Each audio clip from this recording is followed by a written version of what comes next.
uhiteye akamwana cyangwa nzovu kuko niyo mazina baba baziho cyane.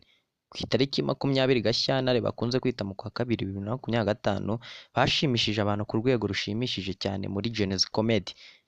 Ni ubwa mbere bari bageze muri iki gitaramo cyo muri Genesis Comedy. Ubusanzwe bundi Akamwana na Nzovu ikintu bakora ni ukujya ku maradiyo yigenga cyangwa amateleviziyo cyangwa ku bantu bakorera ibiganiro ku ma YouTube bigiye bitandukanye, bangiza ubundi bakakoreraho ama interview cyangwa ibiganiro ariko n'ubundi bigamije mu gusetsa. Ariko gusa uyu munyarwenya bita Fanny Merci yabonye ukuntu basekeje cyane, arangije abazana mu gitaramo cye bita Genesis Comedy, nuko batangira gusetsa abantu. Gusa nubwo basekeje abantu, uwo bita Yakamwana ntago yari ameze neza, asa nkaho ibintu byari byamuyobeye cyane kuko n'ibintu yavugaga wabonaga biterekeranye cyane.